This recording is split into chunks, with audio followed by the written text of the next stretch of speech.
Okay, so well, in this brief presentation, I will show you a brief history of gaming, because many people think that video games are just from the last 10 years, and we have video games from the moment the first computer was created. We have the first video game. In the beginning, we had some very simple mathematical games or even chess just to test these new computers, their power, their how how good they will work. Okay, so I will jump the first decades because they are quite kind of difficult and boring. So we have very simple games in the from 1940s, 1950s, 1960s, like Pong or Space Invaders. You may know them, and these games would always be played in arcades. You may know arcades where you could go with your coins, with your quarters, and play these video games the whole evening. But it is not until 1990s where we have our first, where video games enter our homes. We have our first video game consoles. And here, for examples, we have some examples like the Sega Genesis, the Super Nintendo Entertainment System, or the NES, and PlayStation, the first PlayStation from Sony. In this first, in these 90s, when video games start to become more popular, they were always regarded as toys. If you wanted to buy a video game, you would go to the toy aisle down in the mall. So we don't see any of the features that, for example, Tim or Manu were speaking about the different uses of video games in academia, or the different problems with in society about video games. They were only regarded as toys, and they would feel they were made for little kids, and they would make you dumber and just a waste of time. And this will change in these years, in the 2000s mostly. But what we can see here is very interesting event. That is what it is called the console wars. So we have many systems in our market, and they wanted to sell because they have a very reduced market. So their way to advertise themselves was to attack other systems. And this is, for example, an advertisement from the Sega Genesis. So Genesis does that what Nintendo don't. And now they also do it, but they are more better at hiding them. So these are just some of the features from the 1990s, and regarding the what kind of video games we find here, we can see only the evolution from the bits, the little squares like this, for example, Super Mario World. You should know that. From the Super Nintendo Entertainment System, we see a slight evolution from what we could call bits. Every little square would make bits into polygons, into 3D worlds. And here is when video games became somewhat popular. And this is Super Mario 64 for the Nintendo 64, which was launched in the 1990s, in the last years of 1990s. Okay, so this is just a brief introduction because everything changes in the year 2000, in this first decade. And first I will talk about the first 4 years because we see some changes, and then I will talk about the period between 2004 and until the present, where we can see that video games become something more than video games. They become a new culture, a new social culture. Okay. So we see again some new systems. Consoles are established by generations, and this, for example, would be the 5th generation. There are so many generations before, and here we have the Nintendo GameCube. Nintendo GameCube, PlayStation 2 by Sony, and Xbox, the first video game console created by Microsoft. Okay. Here we see some changes. Let me just. Here we can see the adoption of the CD as its main support, because before we would have games in little, bigger cartridges like this, like you could use them and put them on the console. But now we see the CD, and this is very important because the development would be better and cheaper to produce and to sell, and it became very, very important. And we also see the creation of alternative controllers. Alternative controllers, so we have the typical controller, like these ones here, but we see the creation of new controllers for new games, basically rhythm games, okay? Like Dance Dance Revolution. This is a mat you would put on the floor and dance on it, depending on the instructions you would receive from the screen. Samba de Amigo, the same but with maracas for the Sega Dreamcast. Donkey Kong Jungle Beat, you would play the bongos, and to follow a certain rhythm. And for example, Guitar Hero for the PlayStation 2, that has become the best-selling game ever in the last years. And this was one of the first, and you would play either the guitar player or the bass or the drums or the singer, because you could also and the singer. Okay. So in these years, the last and most important thing we see is an evolution in multiplayer games. The first, we see the evolution from LAN gaming, which is many people playing in the same room, to online gaming. So in these years, to acquire internet in our homes would be cheaper. So video games would exploit that feature and create multiplayer content for their games that would go through internet. So what we previously had, like here, 4 kids playing their console in a single screen divided in 4 different parts. Now we would have this. A lot of people, everyone with their own computer, connected to a common internet server or to a worldwide server, playing with people from here, from Pennsylvania, from China, from wherever. So this is the biggest improvement for video games in these years.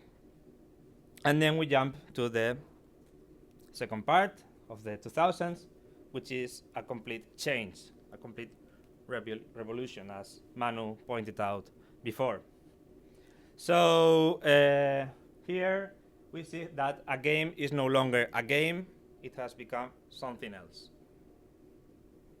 To play a game does not only involve to sit down, take your controller, and go through some levels, but it involves something more, like to involve with your community of gaming.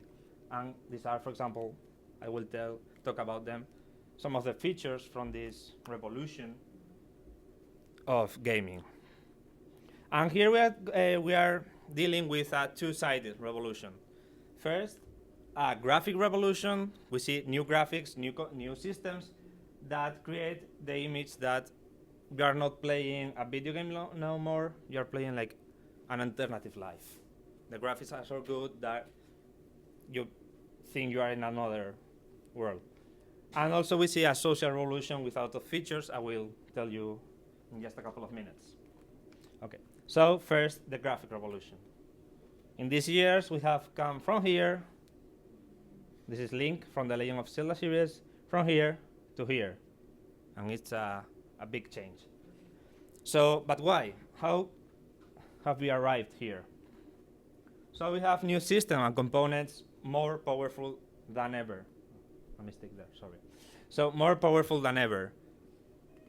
These new systems and components on our PCs allow us to go from here, this is from Metal Gear Solid from 1997, to here, to the last game of this series, just released a couple of years ago.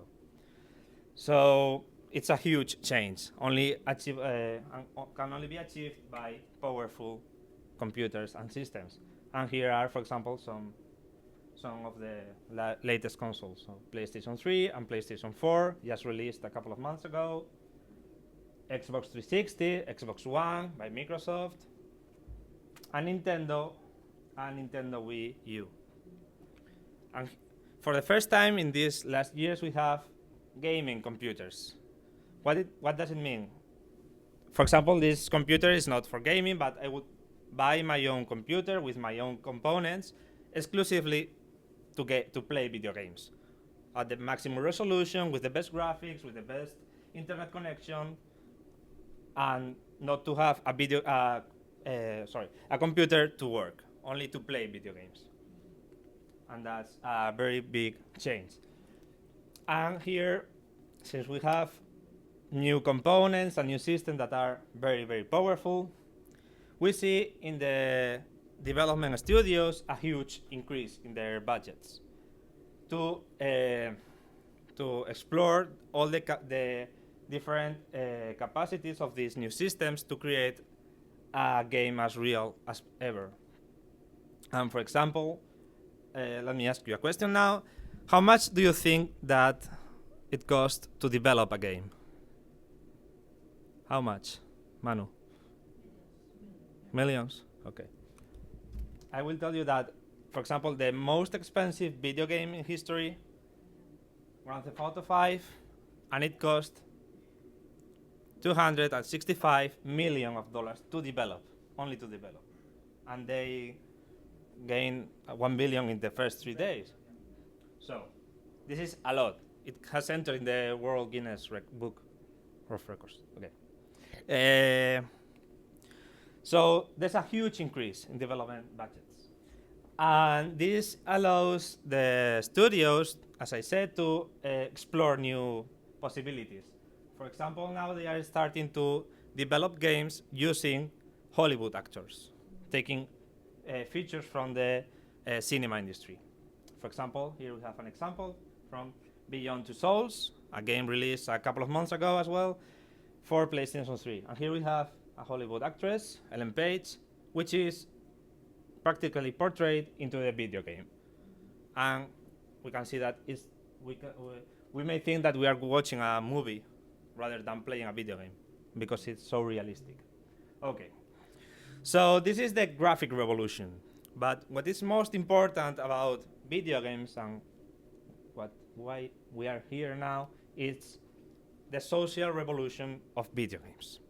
As I said, to play a video game is just not to, it's not only sit there and play.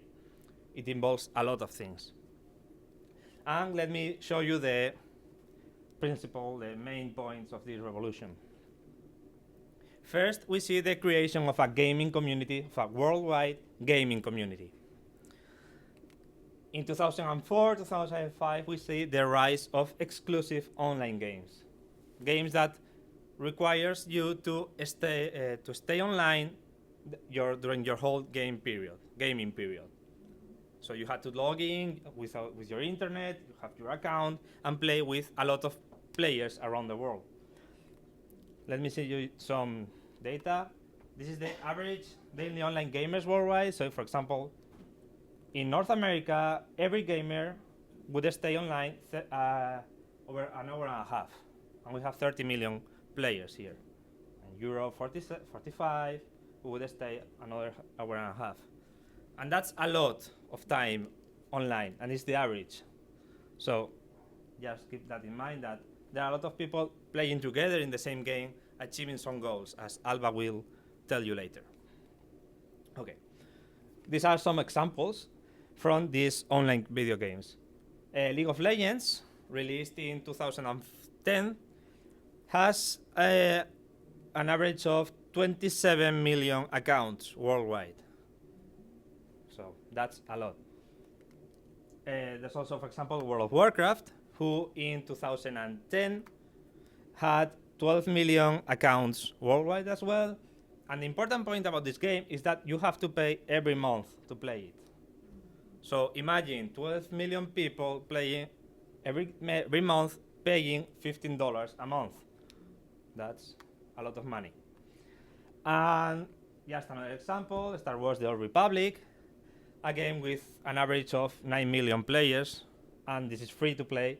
But there's also a system called microtransactions that you would pay as much as you want to play this game, and you will acquire certain perks, certain improvements on your character. And this game is getting a lot of money through these microtransactions.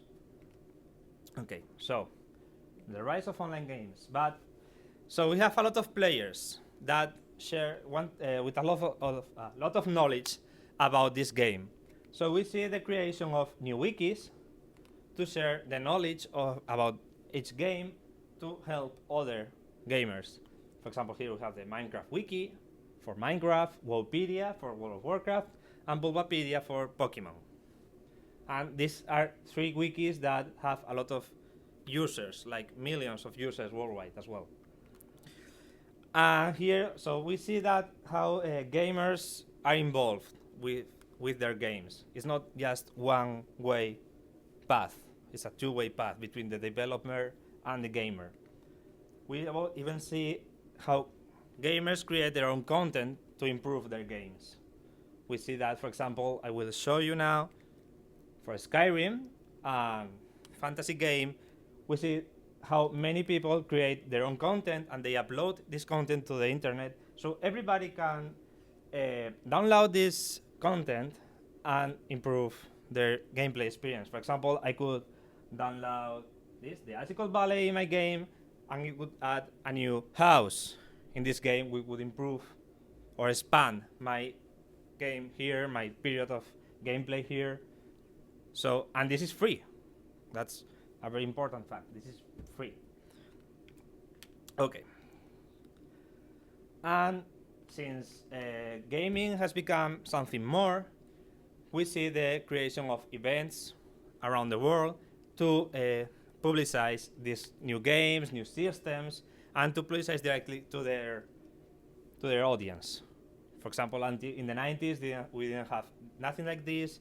Just the console would come out to the market, and we would buy it. But now we can see the whole process of creating a new console. These are 2 examples: the Gamescom in Germany and the Electronic Entertainment Expo, or E3, in Los Angeles here in the US. And there are millions of visitors every year to these expos. Okay, so we see that an online gaming community and that are creating new content and everything, and they are also involved in YouTube. As you all know what YouTube is, a web page where everyone can upload their videos and share it with their friends. So we can create a video of a cat, but we can also create a gameplay. A video of me playing some game and uploading it to YouTube so all of you can see it. And this is a huge revolution in gaming, because we know every new piece of a game by watching new other gameplays, and we know new secrets that we haven't discovered in our own games. For example, in this website, video games are publicized. Now you won't see any advertisement in the TVs. Well, now you see, but before you wouldn't know any game if you don't go to YouTube. And we have here a very interesting feature. I don't know if you know, but in YouTube you can monetize your videos. For example, I have a video of one of my gameplays, and 1 million people of YouTube users watch that video, so I can get paid for every view.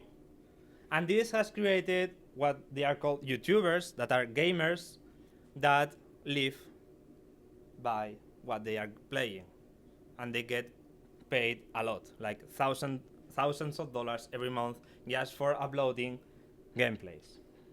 And here are some examples you may know: PewDiePie from Sweden, Angry Joe Show from the USA, or Alex El Capo from Spain. and Social Blade a webpage where you can see how much they are getting paid. For example, PewDiePie is getting paid $20,000 a month just for playing video games in his home. So that's life. Okay. So another feature of this social revolution, as Manny pointed out, is the digital distribution. Until now, if I wanted a game, I would go to King of Prussia and buy my hard copy of the game. But now we have what they are called online stores. I can log in my computer and enter in any of these 3 web pages and buy a video game, just clicking on the video game. So here we have Steam, PlayStation Store, and the Apple Store from the Apple system. So we no longer need a CD, as I said. So if I buy this game and then the CD is broken, bad luck.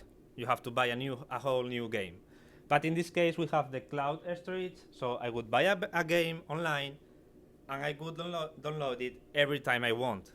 I buy a new PC, I can download it again without paying. But if you have a CD, you have to buy a new one. So in this way, games become more accessible to everybody. They are just one click away. And with new stores, with these new online stores, we see the rise of indie games. What are indie games? Indie games are games developed by small studios with a very low budget that have no means to publicize themselves into the market, which is dominated by the biggest enterprises. So here we have small projects of 4 or 5 people that want to show their work to the public. And we have the Greenlight project. I will show you just in a couple of seconds. For example, here we have a screenshot taken today from the Steam online store. So for example, if I want to buy this, The Wolf Among Us, I would just click on that image and pay my $24 and download the game in every computer. So it's very accessible. And this is the Greenlight project, as I told you. Steam has launched this project like 6 months ago or a year ago, where every indie studio can upload their content and leave it there, so the community votes which game is better. And once they reach certain amount of votes, or positive votes, this game would be able to be sold to the public. So in this way, we have a huge improvement either in their marketing to sell these games. And just let me give you an example. Minecraft, you may know it, is an indie game that, thanks to all of these features, the wikis, YouTube, online stores, has become one of the best-selling games ever. And it's indie. It's a game very easy to create, created by a single person, and it has sold millions of copies, if not billions. Okay. So we have games very accessible. You can just one click away, as I said. So all of these development studios see a new market, a new audience of players. So we see the creation of what we could call casual gaming. What is casual gaming? Casual gaming is games very easy to play that do not require any time to learn how to play those games, and everybody can play them, as I said. So we can say that these games break the age-gender barrier. These games are publicized not for people like me, for example. They are publicized to play with your whole family. For example, you may know Wii Fit for the Nintendo, which is a dynamic game. You do some exercise, and it's publicized not for a single player but to the whole family. And let me give you a better example here. with the Xbox Kinect.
Okay, so as you can see in this trailer, we don't see only one person playing. We see a whole family enjoying the game. And these are casual games, focus on families mostly. And we also see casual games in Facebook, as for example Manny told us before, with games like Farmville or Candy Crush. Candy Crush is a casual game, the best casual game in these past years. You can also play it on your phone, everywhere. It doesn't require any time to learn how to play the game. So that's the definition of casual games. And finally, one thing that is very peculiar about these last years is the creation of e-sports. Video games are no longer toys. Video games have become sports. Some games. The multiplayer feature of these games has allowed the community to create competitions in these games. These competitions have become official in some countries and federations of these competitions. For example, here in the US, we have the Major League of Gaming, a very big league of gaming which contains a lot of games. And for example, as I said, competition and tournaments. Here is the League of Legends 2013 World Championship, which was watched by over 45 million people around the world. Yeah, you know.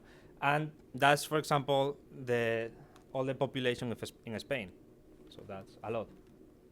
And finally, just to point out, for example, League of Legends gamers are now being granted US visa here in the US, recognizing him or her as professional athletes. This is new here, but for example, in South Korea, it has been this way for the last 14 years. And as you can see, video games have evolved a lot in these past years, and we don't know what the future may hold us. But it will be better. So I encourage you to play, and who knows, maybe you will become a professional athlete. So thank you.